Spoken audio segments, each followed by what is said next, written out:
Ninth class की economics के first unit money and banking से जो टॉपिक्स हम डिस्कस करेंगे वो हैं loan and credit activities of A bank, opening of A bank account, depositing money in savings bank account, withdrawing money from savings bank account, e-banking and role of post office in savings। सबसे पहले हम पहला topic देखते हैं loan and credit activities of A bank. इसको समझने के लिए आपको ये पता होगा कि जो लोगों के पास या हमारे पास जो सरप्लस पैसा होता है उस पैसे को हम बैंक्स में डिपॉजिट करते हैं। बैंक्स में डिपॉजिट करने का हमें जो है दो फायदे मिलते हैं। पहला फायदा ये है कि ये पैसा बैंक्स में सिक्योर रहता है, सेफ रहता है, इसको चोरी होने का डर नहीं है, इसको गुम होने का डर नहीं है। सेकंड ये कि बैंक जो है इस पैसे के अलावा हमें इसके अलावा भी फिर इस पैसे के ऊपर पैसा देता है जिसको कि हम इंटरेस्ट बोलते हैं, कि बैंक जो है हमें इंटरेस्ट देता है और हमारे पैसे को सेफ रखता है। अब जो पैसा हम बैंक्स में रखते हैं, बैंक जो है इस पैसे का क्या करता है? इस पैसे का कुछ हिस्सा बैंक जो है वो अपने पास कैश की सूरत में रखता है और जो दूसरा हिस्सा होता है वो जो होता है बैंक जो है वो आगे लोगों को उधार देता है। लोन के तौर पर बैंक जो है आगे लोगों को उधार देता है। इसको आसानी से समझने के लिए आप अगर एक चीज को फर्ज करें कि एक इकोनॉमी में या एक मुल्क में सिर्फ एक ही बैंक है और बैंकिंग अथॉरिटी ने ये डिसाइड किया है कि कैश रिजर्व रेशो वो 20% है। कैश रिजर्व रेशो का मतलब ये होता है कि कितना पैसा जो है बैंक जो है वो अपने पास रखेगा। तो सपोज करो ये कैश रिजर्व रेशो जो है वो 20% है, यानी जितना बैंक्स में डिपॉजिट हुआ है उस डिपॉजिट का 20% पैसा जो है बैंक जो है वो कैश की सूरत में अपने पास रखेगा ताकि वो उन लोगों को कैश पेमेंट कर सके, उन लोगों को पैसा दे सके जो बैंक में पैसा विड्रॉ करने आएंगे। तो फर्ज करो कि एक आदमी है जिसका नाम ए है, उसने 100 रुपीज जो है बैंक में डिपॉजिट किए। तो इसका मतलब जो है बैंक डिपॉजिट जो है वो 100 रुपीज जो है वो बढ़ गया। तो रूल के हिसाब से जो बैंकिंग अथॉरिटी ने रूल बनाए हैं उस हिसाब से बैंक जो है वो 20% कैश का अपने पास रखेगा कि 100 में से 20%, 100 में से 20% कैश जो है वो अपने पास रखेगा। तो 100 का 20% 20 होता है। तो इसका मतलब बैंक जो है वो 20% कैश पेमेंट्स करने के लिए रखेगा और बाकी जो 80 रुपीज हैं वो बैंक जो है वो लोन के तौर पर जो है आगे लोगों को देगा। ये स्टेप 1 था। स्टेप 2 में अगर हम देखें कि एक और आदमी जिसका नाम बी है वो बैंक को अप्रोच करता है और वो बैंक से ₹80 जो है वो लोन लेता है। बैंक जो है उसको 80 रुपीज लोन देता है कि फ्यूचर में जो है वो उससे जो है वापस लेगा। इसका मतलब ये हुआ कि अब जो है बैंक ने एक और डिपॉजिट क्रिएट किया 80 रुपीज का। तो अब जो टोटल डिपॉजिट बैंक के पास हैं वो टोटल डिपॉजिट पर्सन ए का डिपॉजिट और पर्सन बी का डिपॉजिट मिलाकर है। तो पर्सन ए का डिपॉजिट जो है वो 100 है और पर्सन बी का डिपॉजिट जो है जो बैंक ने क्लेम किया वो ₹80 है। तो इसका मतलब 2 स्टेप्स के बाद बैंक के पास अब कितने डिपॉजिट हैं? बैंक के पास अब 180 रुपीज जो है बैंक के पास डिपॉजिट है। अब स्टेप 3 में ये होता है कि एक और आदमी जिसका नाम सी है वो बैंक के पास आता है लोन के लिए, बैंक को अप्रोच करता है कि वो लोन ले बैंक से। तो अब बैंक ने जो सेकंड स्टेप में क्लेम किया था वो ₹80 थे, जो पर्सन बी से उसने लिए थे। अब इस ₹80 का 20% जो है बैंक जो है वो अपने पास रखेगा और बाकी जो है वो लोन किसी को भी वो दे सकता है। तो 80 का 20% जो है वो ₹16 बनता है। तो इसका मतलब जो है बैंक जो है वो ₹16 कैश की सूरत में अपने पास रखेगा और बाकी जो उसके पास ₹64 बचते हैं वो ₹64 जो है वो लोन देगा पर्सन सी को। और फ्यूचर में जो है वो ये ₹64 इस पर्सन से वापस भी लेगा, इस पर्सन से वो वसूल भी करेगा। तो इसका मतलब 3 स्टेप्स के बाद बैंक के पास अब कितना डिपॉजिट है? देखिए, 2 स्टेप्स के बाद डिपॉजिट ₹180 था और 3 स्टेप्स के बाद हम इस 180 को 64 भी ऐड कर दें तो टोटल डिपॉजिट्स जो बैंक के पास अब होगा, अब वो ₹244 3 स्टेप्स के बाद बैंक के पास होंगे। तो इस तरह से कमर्शियल बैंक्स जो लोन जो है लोगों को देते हैं, ये कमर्शियल बैंक्स जो हैं, ये जो पैसा इनके पास डिपॉजिट किया जाता है उसी पैसे का कुछ हिस्सा, उसका थोड़ा सा हिस्सा जो है वो कैश की सूरत में जो है अपने पास रखते हैं, कैश की सूरत में होल्ड करते हैं, ताकि जब भी कोई पर्सन बैंक में कैश विड्रॉ करने जाए तो वो उसकी नीड्स को जो है पूरा कर सकें। और जो मेजॉरिटी ऑफ द जो इसमें हिस्सा होता है, उस मेजॉरिटी पार्ट को जो है ये लोन की तरह से जो है लोन की फैसिलिटी के तौर पे कस्टमर्स को देते हैं। और लोन फैसिलिटी में जो है, जो बैंक लोन फैसिलिटी देता है, इसमें जो होता है एक एग्रीमेंट होता है लेंडर के बीच में, यानी कि जो पैसा देता है, और बारोवर यानी जो उधार लेता है उसके बीच में, कि फ्यूचर में जो है वो इसकी पेमेंट करेंगे। कि the loan facility refers to an agreement in which the lender supplies the borrower with money for in return for the promise of future payment, कि फ्यूचर में वो इसको पे करेंगे, फ्यूचर में इसको वो चुकता करेंगे। तो इस कंडीशन पे जो है, इस सूरत में जो है बैंक जो है वो लोन फैसिलिटी जो है वो कस्टमर्स को देता है। ये जो है 2 पर्पज शुरू करता है।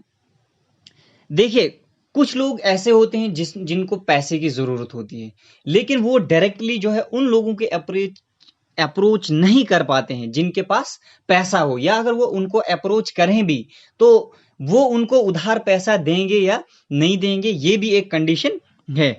तो बैंक जो है वो उनसे पैसा जो लेता है जिनके पास पैसा होता है, और फिर आगे उनको देता है जिनको पैसे की जरूरत होती है। तो इस तरह से बैंक जो है ये बीच वाले का काम करता है, कि इंटरमीडियरी होता है between those who have surplus money यानी depositors and those who are in need of money यानी कि बारोवर्स के बीच में, और उन डिपॉजिटर्स के बीच में यानी जिनके पास सरप्लस मनी है उनके बीच में ये बीच वाले का काम करता है, इंटरमीडियरी का काम करता है। और सेकंड पर्पस जो शुरू होता है यहाँ से, कि जब भी बैंक जो है वो लोन की तरह से पैसा उधार देता है तो बैंक जो है उसमें इंटरेस्ट जो है चार्ज करता है, हायर इंटरेस्ट चार्ज करता है। वो उसी इंटरेस्ट में से फिर वो जो है उन लोगों को पैसा देता है, उन लोगों को इंटरेस्ट देता है जिन्होंने पैसा जो है वो डिपॉजिट किया हुआ है, और बाकी जो बचता है उसमें से बाकी जो होता है वो बैंक प्रॉफिट के तौर पर होता है। यानी बैंक ने जब हायर इंटरेस्ट रेट जो चार्ज किया उसमें से कुछ पार्ट जो है बैंक जो है वो डिपॉजिटर्स को एज इंटरेस्ट देता है, और जो रेस्ट ऑफ द जो उसके पास होता है उसको जो है बैंक प्रॉफिट के तौर पर लिया जाता है। अब हर एक लोन एग्रीमेंट में जो होता है कुछ जो चीजें जो है, कुछ बातों को जो है उनको स्पेसिफाई किया जाता है। सबसे पहला ये कि इंटरेस्ट रेट क्या होगा, सेकंड ये कि लेंडर को जो पैसा उधार ले रहा है उसको वापस देना है, कि उस रीपेमेंट करनी है, कि बारोवर को लेंडर को रीपेमेंट करनी है प्रिंसिपल अमाउंट की, कि जो वो मूलतम रकम जो उसके पास है, वो मूलतम रकम जो उसने बैंक से ली है उस मूलतम रकम को भी वापस करना है। एक तो इंटरेस्ट रेट स्पेसिफाई होता है, सेकंड कि बारोअर को जो है लेंडर को रीपे करना होता है प्रिंसिपल अमाउंट भी। जैसे फॉर एग्जांपल अगर बैंक से आपने 1000 रुपीज जो है लोन लिया, तो ये 1000 रुपीज जो है ये प्रिंसिपल अमाउंट है, ये 1000 रुपीज जो है आपको रीपे करना है। साथ में आपको इसके अलावा जो है इंटरेस्ट भी पे करना है। इसके अलावा कभी कभी बैंक जो है वो कोलेटरल की डिमांड करता है। तो ये कोलेटरल क्या होता है, इसको डिस्कस करेंगे हम। देखिए, कोलेटरल को अगर हम डिफाइन करना होगा तो collateral is an asset that the borrower owns and is kept with the bank as a guarantee till the loan is repaid in full. कि कोलेटरल वो एसेट्स हैं, वो असासे हैं जो बोरोवर जो है बैंक के पास रखता है, चाहे उसमें लैंड हो, बिजनेस एसेट हो, हाउस हो, व्हीकल हो, लाइव स्टॉक हो, या डिपॉजिट विद बैंक हो। ये जो बोरोवर है ये गारंटी के तौर पे जो है बैंक के पास रखता है तब तक जब तक ना उसने पूरा लोन जो है वो चुका लिया होता है। अगर कभी कभी जो बोरोवर वो फेल हो जाए, जो उसने बैंक से लोन लिया उसको रीपे करने में जो है फेल हो जाए, तो उस सूरत में जो लेंडर यानी कि जो बैंक होता है, बैंक को ये पूरा राइट होता है, उसको पूरा हक होता है कि वो इस कोलेटरल, जो कोलेटरल वहां पे रखा है बोरोवर ने, उस कोलेटरल को सेल करके, उस कोलेटरल को बेच के जो है वो पेमेंट जो है वो हासिल करे। देखिए, बहुत सारी कंडीशंस में जो है बैंक जो है तब लोन देता है। बैंक जो है, जैसे यहाँ की अगर हम बात करें जम्मू एंड कश्मीर बैंक की, तो इसमें जो है बैंक जो है एक गवर्नमेंट एम्प्लॉय की उसकी जो सैलरी जो रिकॉर्ड्स होते हैं, उस सैलरी रिकॉर्ड को जो है वो अपने पास रखता है। तो इन केस जो बोरोवर होता है वो अगर लोन जो है रीपे करने में फेल हो जाए, तो बैंक जो है वो उसकी सैलरी से जो है वो जो उसकी जो पेमेंट होती है वो पेमेंट जो है उस सैलरी से हासिल करता है। इसी तरह अगर किसी ने फॉर एग्जांपल घर लेना है, उसने जो है बैंक से लोन लिया, तो बैंक जो है उस आदमी की एक तो सैलरी रिकॉर्ड अपने पास रखेगा, और दूसरा जो होता है उस जो घर लिया है उस घर के कागजात, उस घर के जो कागज हैं वो कागज जो है बैंक अपने पास रखता है। तो किसी भी कंडीशन में अगर बोरोवर अगर फेल हो जाए बैंक को पैसा देने में, तो बैंक जो है उसी घर को बेच के जो पेमेंट हासिल करता है। तो ये घर, ये हाउस, इसके कागज जो बैंक के पास हैं, तो ये जो है ये कोलेटरल है बैंक के पास, इसी को जो है हम कोलेटरल बोलते हैं। अब ये जो इंटरेस्ट रेट है, कोलेटरल है और डॉक्यूमेंट जो हमको लोन लेने के लिए चाहिए, ये सभी चीजें जो है ये टर्म्स ऑफ क्रेडिट कहलाती हैं। कि interest rate of loan, collateral और डॉक्यूमेंटेशन, ये सब चीजें जो है इनको हम टर्म्स ऑफ क्रेडिट बोलते हैं। देखिए, अब जो लोन फैसिलिटी किसी भी इंडिविजुअल को मिलती है, तो उसको वो इसका क्या करता है, इससे उसको क्या फायदा होता है। देखिए, अगर किसी बिजनेस को पैसे चाहें, वो जो है पैसे बैंक से ले सकता है और अपने बिजनेस में लगा सकता है। उसके अलावा घर खरीदने में लोन फैसिलिटी का जो है इस्तेमाल होता है। बच्चों की शादी करनी है किसी को, या बच्चों की जो है एजुकेशन की नीड्स, एजुकेशन की ज़रूरतों को पूरा करने के लिए जो है लोन फैसिलिटी जो है यूज़ करते हैं। लेकिन कभी कभी क्या होता है कि जब अगर ये लोन जो बैंक से लिया है, इस लोन को अगर रीपे करने में कोई भी कस्टमर अगर फेल हो जाए, तो ये बैंक जो है जैसे कि मैंने आपको बोला कि कोलेटरल बेच के जो है, जो कोलेटरल है उसको सेल करके जो है पेमेंट हासिल करता है। और उसके साथ साथ क्या होता है कि ये जो लोन उसने लिया है, ये बोरोवर को बहुत ही बुरी कंडीशन में जो है फंसा लेता है। कि उस वक्त ऐसी सिचुएशन में हो जाता है जहां पे इसकी रिकवरी जो है बहुत मुश्किल हो जाती है। और इस कंडीशन को, जिस कंडीशन में ये बोरोवर जो है बुरी कंडीशन में फंस जाता है कि ये लोन जो है वो रीपे नहीं कर पाता है, उसको हम डेबिट ट्रैप बोलते हैं।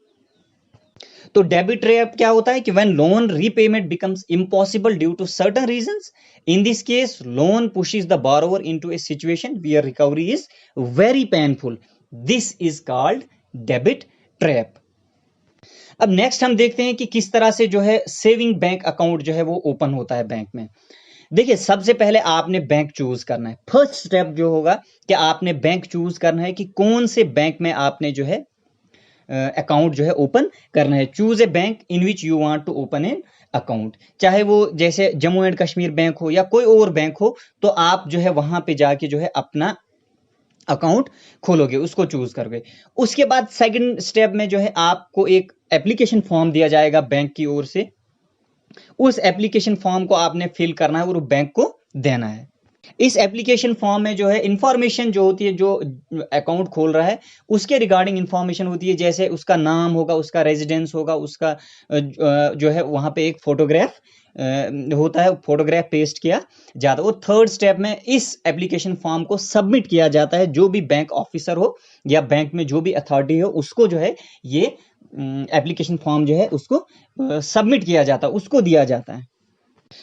उस टाइम जब आप ये फॉर्म जो है सबमिट कर रहे हो, तो बैंक जो है आपसे कुछ रेलिवेंट डॉक्यूमेंट्स जैसे प्रूफ ऑफ रेजिडेंस या प्रूफ ऑफ आइडेंटिटी जो है मांगता है। और उनकी स्क्रूटनी के बाद उनको जब चेक किया जाता है, तो उस वक्त जो है आपको जो आपके नाम का जो है एक अकाउंट नंबर जो है बैंक आपको इशू करता है और आपका अकाउंट जो है बैंक में खुल जाता है। उसके बाद क्या होता है कि बैंक आपको कुछ नेसेसरी जो डॉक्यूमेंट्स देता है वो रिसीव करने होते हैं। जैसे उसमें जो होता है पासबुक होता है, उसमें जो है एक तो आपका फोटोग्राफ वहां पे पेस्ट होता है, उस पासबुक पे आपका नाम लिखा होता है, आपका रेजिडेंस लिखा होता है और आपका अकाउंट नंबर जो बैंक ने आपको इश्यू किया होता है, बैंक ने जो अलॉट किया होता है वो अकाउंट नंबर जो है उस पासबुक पे लिखा होता है। और टाइम टू टाइम जब भी फिर आप बैंक में जाएं तो आपको ये पासबुक लेके जाना होता है। जब आप कैश विड्रॉ करने जा रहे हो तो आपको ये पासबुक लेके जाना होता है। और इस पासबुक पे जो है टाइम टू टाइम जो है वो एंट्रियां की जाती हैं कि आपने कितना जो है मनी विड्रॉ किया और आपका बैलेंस कितना है, या जब आपने डिपॉजिट किया तो उस पे ये नोट किया जाता है कि आपने कितना जो है वहां पे मनी जो है वो डिपॉजिट किया। तो ये जो था ये प्रोसेस, पूरा प्रोसीजर जो था अकाउंट ओपन करने का। सबसे पहले आपको एप्लीकेशन फॉर्म फिल करना है, उसमें आपने अपना नाम लिखना है, पेरेंटेज लिखनी है और उसके बाद रेजिडेंस और जो भी दूसरी रेलिवेंट डिटेल्स उसमें मांगी जाती हैं वो रेलिवेंट डिटेल्स लिखनी होती हैं। फिर आपका सिग्नेचर होगा, साइन होगा, आपका फोटोग्राफ उस पर पेस्ट होगा। आपको जो डॉक्यूमेंट्स मांगे जाएंगे जैसे आधार कार्ड है, आइडेंटिटी कार्ड है, पैन कार्ड है, उन कार्ड्स को, उन डॉक्यूमेंट्स को उसके साथ जो है लगाना है। और उसके बाद इसको जो बैंक ऑफिसर होगा, बैंक ऑफिसर के पास इसको सबमिट करना है। और बैंक ऑफिसर जो है जो जब ये उसको एक्सेप्ट करेगा तो आपका एक अकाउंट नंबर इशू होगा और आपको पासबुक दी जाएगी।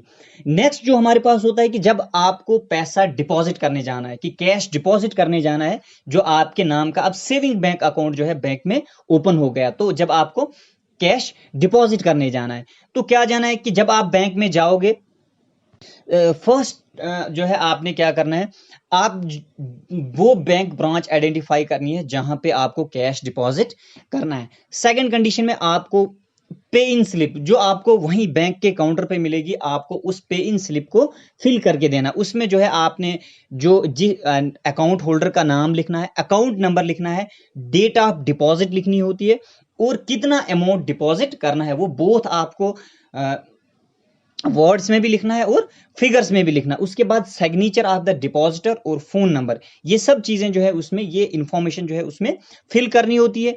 उसमें जो है ये जो है आपको डुप्लीकेट में भी भरना पड़ता है। और ये इसमें एक पार्ट जो है वो बैंक के पास रहती है और दूसरा पार्ट जो है आपके पास जो है जो डिपॉजिट पैसा कर रहा है उसके पास, डिपॉजिटर के पास रहेगी। उसके बाद आपको जो रिसेप्ट काउंटर है कि जहां पे कैश को एक्सेप्ट किया जाता है या रिसेप्ट को जो है एक्सेप्ट किया जाता है, उस काउंटर पे जाना है। वहां पे आपको पूरा डिसिप्लिन के साथ क्यू में खड़ा होना है और वो कैश के साथ वो पे इन स्लिप जो आपने फिल की होती है वो उसके पास देनी होती है। और जो वहां पे बैंक ऑफिसर होता है, जो बैंक ऑफिशियल होगा, वो ऑफिशियल जो है वो कैश भी रिसीव करेगा और आपकी पे इन स्लिप भी रिसीव करेगा। फिर उसका जो है एक पार्ट जो है वो आपको देगा और एक पार्ट जो है वो बैंक के पास रहेगी। थर्ड स्टेप में आपने वो रिसेप्ट लेनी है, जो रिसेप्ट आपको बैंक ऑफिशियल ने दी है। ये जो रिसेप्ट आपको दी जाएगी, ये रिसेप्ट जो है आपको अपने पास रखनी है। उसमें आपको इस बात का ख्याल रखना है कि क्या ये प्रॉपरली स्टैम्प्ड और प्रॉपरली जो है साइन की हुई है। फोर्थ जो या फिफ्थ जो स्टेप है उसमें जो है आपको ये रिसेप्ट जो है किसी सेफ प्लेस पे रखनी है, संभाल के रखनी है कि किसी भी फ्यूचर रेफरेंस के लिए आपको ये जो आपको रिसिप्ट दी जाएगी, ये रिसिप्ट जो है आपको सेफ जगह पे रखनी है। अब नेक्स्ट टॉपिक जो डिस्कस करेंगे हम, वो withdrawing money from saving bank account. कि आपने देखा कि जब डिपॉजिट जो है हम सेविंग बैंक अकाउंट में हम जो कैश है वो किस तरह डिपॉजिट करते हैं। अब मनी जब हम विड्रॉ करना होगा, जब हमको पैसा विड्रॉ करना है तो किस तरह से विड्रॉ करेंगे। देखिए, कैश विड्रॉ करने के दो प्रोसीजर हैं। आप जो है बैंक ब्रांच को विजिट करोगे तो आपको एक विड्रॉल फॉर्म भरना है, नंबर 1। दूसरा तरीका यह है कि आप थ्रू चेक जो है वहां पे जो है कैश जो है विड्रॉ करोगे। कि फर्स्ट कंडीशन के 2 प्रोसीजर्स हैं कैश विड्रॉ करने। First, by visiting the branch, इसमें जो है आप या तो विड्रॉल फॉर्म भरोगे या चेक दोगे। और सेकंड प्रोसेस जो कैश विड्रॉ करने का है, by using ATM machine, automated teller machine. कि 2 process, by visiting the branch and by using ATM, automated teller machine. देखिए, जब ब्रांच आप विजिट करोगे तो आपको जो है वहां पे एक विड्रॉल फॉर्म भर के देना है। उसमें जो है वहां पे जो बैंक ऑफिशियल जो होगा वो आपको आइडेंटिफाई करेगा, जो आपका फोटोग्राफ पासबुक पे होगा उससे और आपके सिग्नेचर को मैच करेगा कि जिस वक्त आपने बैंक अकाउंट जो है ओपन किया है, जो आपका वहां पे सिग्नेचर है, क्या ये उससे मैच कर रहा है जो वहां आप विड्रॉल फॉर्म पे भरोगे। तो उसके बाद जो है आपको जितनी आपको जरूरत है या जो आपके अकाउंट में पैसा है उस हिसाब से जो है बैंक आपको देगी। और सेकंड जो है वो है बाय चेक, चेक से जो है आपको पेमेंट की जाएगी।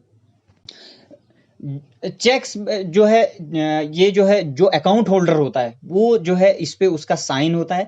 तो जब आप चेक जो है बैंक के पास दोगे तो बैंक जो है आपको बदले में वहां पे जो है कैश देगा, आप जो है कैश विड्रॉ कर सकते हो। वो आदमी जिसका नाम चेक पे लिखा होता है कि वो भी जो है कैश विड्रॉ कर सकता है। कि जो अकाउंट होल्डर है उसने उसको चेक दिया, जिसको पैसे की जरूरत है तो उसका नाम उसको चेक पे लिखना है तो वो चेक लेके जाएगा। अकाउंट अगर किसी और का भी है तो वो चेक लेके जाएगा और उसको भी बैंक जो है पेमेंट करता है। तो सेकंड तरीका जो कैश विड्रॉ करने का है वो है by using ATM machine. ATM machine जो है ये बड़ा ही एक कंट्रोल्ड प्रोसीजर है। एक पर्सन जिसने अकाउंट जो है बैंक में ओपन किया होता है उसको कार्ड दिया जाता है। ये कार्ड जब एटीएम मशीन में वो इंसर्ट करता है और फिर उसके बाद कुछ स्टेप्स होते हैं, उन स्टेप्स को पूरा करता है। तो उन स्टेप्स को पूरा करने के बाद वहां से जो है उसको जो रिक्वायर्ड उसकी अमाउंट जो उसको चाहे वो पैसा उसको दिया जाता है। देखिए, नेक्स्ट जो टॉपिक हम डिस्कस करेंगे वो है ई बैंकिंग। ई बैंकिंग का मतलब है इलेक्ट्रॉनिक बैंकिंग। ये बहुत ही जो है मॉडर्न कंसेप्ट है। ये फैसिलिटी जो है ये बैंक प्रोवाइड करता है on the basis of data, that is internet services. ठीक है, इसमें जो है बैंक जो है ये फैसिलिटी देता है कि जो अकाउंट होल्डर है या जो कस्टमर है उसका, वो इलेक्ट्रॉनिकली जो है अपने अकाउंट को एक्सेस कर सकता है, वो अपने अकाउंट तक जो है इलेक्ट्रॉनिकली पहुंच सकता है। उसके लिए बैंक जो प्रोवाइड करता है यूजर नेम और पासवर्ड। उस यूजर नेम और पासवर्ड के जरिए जो है कस्टमर जो होता है वो इलेक्ट्रॉनिकली जो है अपने अकाउंट तक पहुंच सकता है। इससे क्या होता है कि पर्सन इजिली जो है वो मनी ट्रांसफर कर सकता है from his account to another account, के अपने अकाउंट से दूसरे अकाउंट में आसानी से पैसे ट्रांसफर कर सकता है। बिल्स पे कर सकता है, जैसे इलेक्ट्रिसिटी बिल है और दूसरे बिल्स जो हैं वो बिल्स जो है वो कर सकता है। इसी तरह दूसरी पेमेंट्स जो है जो उसको ऑनलाइन परचेजेस के लिए करनी है, ऑनलाइन कुछ भी जो शॉपिंग कर रहा है वो कोई भी चीज जो है वो खरीद रहा है तो वहां पे जो है वो इस ई बैंकिंग के जरिए जो है वो पेमेंट कर सकता है। अब इस ई बैंकिंग को इसकी सेफ्टी और सिक्योरिटी के लिए जो है आपको कुछ ध्यान रखना पड़ता है कि आपका जो यूजर नेम, फर्स्ट की यूजर नेम और पासवर्ड ये आपको डिस्क्लोज नहीं करना है। इसको जो है किसी के साथ आपने शेयर नहीं करना है, किसी भी दूसरे कि अगर आपने ये शेयर किया तो इसका जो है मिसयूज हो सकता है। और सेकंड जो है जैसे साइबर कैफ्स या दूसरी जगहों पे जाके जो है आपने ये जो आपकी आईडी है उससे जो है वो वहां पे जो है लॉग इन नहीं करना है कि जो आप ई बैंकिंग की सर्विसेज के लिए आपने पर्सनल कंप्यूटर सिस्टम का ही यूज करना है कि जो पब्लिक प्लेसेस पे जो कंप्यूटर्स हैं उन कंप्यूटर्स पे जो है आपने इसका जो है यूज नहीं करना है। इन दो चीजों का जो है आपको ध्यान रखना है। अब नेक्स्ट टॉपिक जो हम डिस्कस करेंगे वो है role of post office in saving, कि पोस्ट ऑफिस का रोल जो सेविंग में है वो हम डिस्कस करेंगे। देखिए पोस्ट ऑफिस जो हैं ये लगभग हर जगह जो है मौजूद हैं, कि आप कंट्री के किसी भी कॉर्नर पे जाओ, चाहे वो गांव हो या शहर हो, पोस्ट ऑफिस जो है लगभग हर जगह जो है कंट्री में हर जगह जो है मौजूद है। और ये पोस्ट ऑफिस सेविंग बैंक जो है ये अब तक का ओल्डेस्ट और लार्जेस्ट बैंकिंग सिस्टम है कंट्री का, जिसमें ये बोथ अर्बन एरियाज और रूरल एरियाज के लोगों को जो है फैसिलिटी प्रोवाइड करता है। ये सर्विसेज जो है ये बोथ रूरल एरियाज के लोगों के लिए भी अवेलेबल है और जो अर्बन एरियाज के लोगों के लिए भी अवेलेबल है। देखिए बहुत सारी पोस्ट ऑफिस स्कीम्स हैं, जैसे 5 year post office recurring deposit. Recurring deposit में जैसे हमने प्रीवियस सेशंस में डिस्कस किया है कि जिसमें हम इंस्टॉलमेंट्स में जो है कैश जो है पैसा जो है डिपॉजिट करते हैं, तो पोस्ट ऑफिस सेविंग अकाउंट है। उसके बाद 5 year post office recurring deposit है, post office monthly income scheme है, सीनियर सिटीजन सेविंग स्कीम है, and 15 year public provident fund account, 5 years national saving certificate, 10 years national saving certificate. ये कुछ schemes जो हैं ये पोस्ट ऑफिस स्कीम्स हैं। अब एक क्विक रिकैप करते हैं कि हमने इस सेशन में क्या डिस्कस किया। हमने डिस्कस किया loan and credit activities of bank, जिसमें हमने ये डिस्कस किया कि लोगों के पास जो सरप्लस पैसा होता है वो सरप्लस पैसा जो है लोग बैंक्स में डिपॉजिट करते हैं। बैंक जो है इस डिपॉजिट का कुछ पार्ट जो है अपने पास रखते हैं और कुछ बाकी जो इसका होता है मेजर पार्ट जो इसका होता है वो आगे जो है लोन फैसिलिटी के तौर पे लोगों को देता है। इससे दो पर्पसेस शुरू होती हैं। फर्स्ट ये कि बैंक जो है वो इंटरमीडियरी का काम करता है उन लोगों के बीच में जिनके पास पैसा है, यानी जिनके पास सरप्लस पैसा है, और उन लोगों के बीच में जिनके पास पैसा नहीं है। और बैंक जो है वो इंटरेस्ट चार्ज करता है, इनको हायर इंटरेस्ट लेता है एज कंपेयर टू बैंक जो डिपॉजिटर्स को इंटरेस्ट देता है। तो उस इंटरेस्ट का कुछ पार्ट जो है बैंक प्रॉफिट के तौर पे अपने पास रखता है और सेकंड पार्ट जो इसका होता है वो डिपॉजिटर्स को उनके डिपॉजिट्स पे देता है। उसके बाद हमने ये देखा कि कोलेटरल क्या होता है। कोलेटरल ये वो एसेट्स होते हैं जो बारोवर ओन करते हैं और बैंक गारंटी के तौर पे रखते हैं, और इन केस बैंक जो है बारोवर जो है वो लोन रीपे करने में फेल हो जाता है तो बैंक इस कोलेटरल को सेल करके जो है अपनी पेमेंट जो है वो हासिल करता है। नेक्स्ट हमने देखा कि बैंक अकाउंट हम सेविंग बैंक अकाउंट हम किस तरह ओपन करते हैं। उसके बाद हमने ये देखा कि किस तरह से हम बैंक सेविंग बैंक अकाउंट में मनी डिपॉजिट करते हैं और किस तरह से हम विड्रॉ करते हैं। उसके बाद ई बैंकिंग क्या होता है। ई बैंकिंग इलेक्ट्रॉनिक बैंकिंग जिसको कहते हैं, वो क्या होता है कि बैंक जो है एक यूजर नेम और पासवर्ड जो है वो इशू करता है जिससे हम अपने जो बैंक अकाउंट को इलेक्ट्रॉनिकली एक्सेस करते हैं। इससे जो है जो फैसिलिटी इससे मिलती है, हम जो है पैसा ट्रांसफर एक अकाउंट से दूसरे अकाउंट यानी अपने अकाउंट से किसी दूसरे के अकाउंट में कर सकते हैं, और जो बिल्स हम पे कर सकते हैं, जैसे इलेक्ट्रिसिटी बिल हो या दूसरा कोई बिल हो या जो ऑनलाइन परचेजेस के लिए हम पेमेंट करते हैं। उसके बाद हमने देखा कि measures of safety and security of e banking, कि ई बैंकिंग की सेफ्टी और सिक्योरिटी के लिए हमको क्या मेजर्स लेने हैं। नेक्स्ट हमने role of post office in saving देखा, उसमें हमने वेरियस पोस्ट ऑफिस स्कीम्स जो हैं उनको डिस्कस किया। तो thank you for listening to this, stay blessed.